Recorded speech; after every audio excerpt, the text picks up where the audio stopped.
Assalamualaikum warahmatullahi wabarakatuh. Saya Gania Dewi Hasikin, calon guru penggerak angkatan 6 dari SDN Tugu 3 Kota Depok. Pada kesempatan ini saya akan memaparkan tentang filosofi pemikiran Ki Hajar Dewantara, koneksi antar materi, modul 1.1.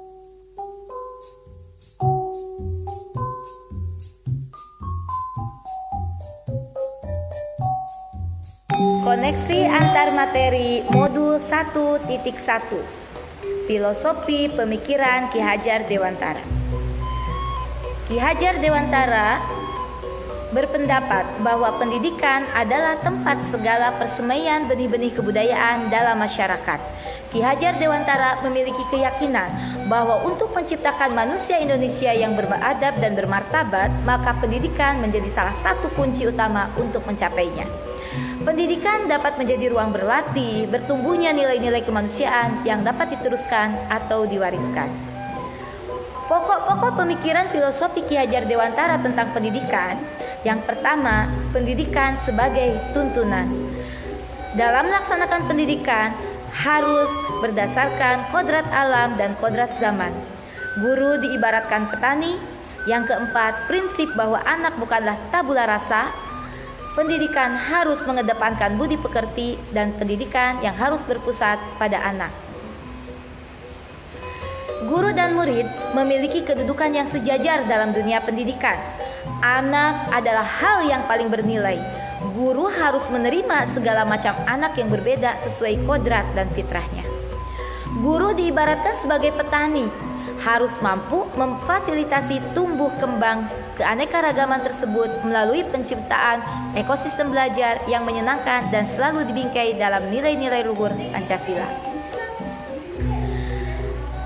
Setelah saya mempelajari dan merefleksikan filosofis pemikiran Ki Hajar Dewantara, ada beberapa hal yang perlu diperhatikan dan sudah seharusnya saya mengadakan perubahan dalam mewujudkan merdeka belajar bagi guru dan siswa.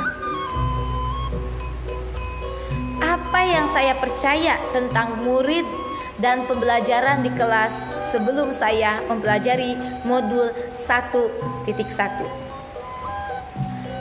Saya percaya bahwa siswa datang ke sekolah itu untuk mendapatkan ilmu pengetahuan. Guru merupakan sumber belajar utama bagi siswa. Pembelajaran merupakan proses transfer ilmu pengetahuan dari guru pada siswa. Keberhasilan belajar siswa dapat dilihat dari perolehan nilai siswa yang di atas KKM. Guru dan siswa harus mengejar target kurikulum dari pemerintah. Dan siswa yang baik adalah siswa yang selalu memperhatikan guru dan mengerjakan tugas tepat waktu. Ketuntasan belajar diukur dari ranah pengetahuan. Dan siswa sudah senang dan semangat datang ke sekolah itu menjadi bukti bahwa mereka sudah merdeka dalam belajar. Setelah saya mempelajari modul 1, ternyata ada beberapa hal yang harus saya rubah. Apa yang berubah dari pemikiran dan perilaku saya setelah mengerjakan modul ini, setelah saya mempelajari modul ini? Pertama, saya tersadar bahwa siswa seharusnya diposisikan sebagai subjek pendidikan yang memegang peranan penting terhadap jalannya pembelajaran. Yang kedua, guru sebagai fasilitator yang mengarahkan siswa belajar sesuai potensi, minat, bakat, dan cara belajarnya. Ketiga, pembelajaran hendaknya dilaksanakan dengan cara among, yakni menuntun potensi anak berdasarkan budaya. 4.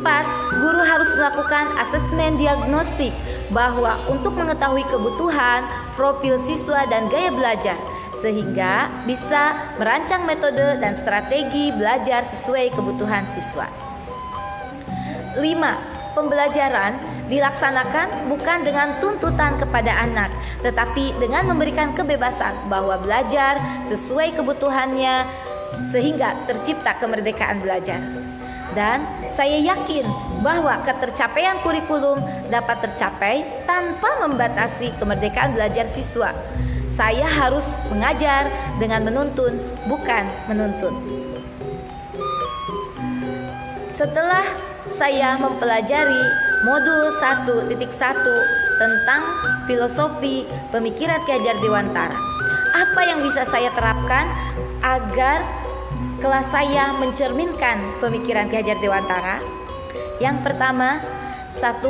Saya akan lebih menekankan pendidikan karakter dan budaya positif, mengembangkan pembiasaan yang sudah dilakukan dan meningkatkan budaya positif. Yang kedua, saya akan melakukan asesmen diagnosis mengenai potensi, minat, bakat, dan cara belajar siswa. 3. Saya akan memposisikan diri sebagai fasilitator, motivator. Saya akan memberikan keleluasaan siswa untuk belajar dari berbagai sumber belajar, baik itu majalah, internet, ataupun orang tua siswa. Yang keempat, saya akan mengajak siswa untuk membuat kesepakatan sehingga mereka memiliki komitmen terhadap kesepakatan yang mereka buat. 5. Nilai akademik bukan sekedar tujuan utama dalam kegiatan pembelajaran, namun proses dan karakter siswa yang akan menjadi prioritas utama pengajaran yang saya berikan. Yang keenam, saya akan merancang penyampaian materi pembelajaran melalui permainan sehingga tujuan kurikulum tercapai tanpa membuat siswa tertekan. Terima kasih. Wassalamualaikum warahmatullahi wabarakatuh.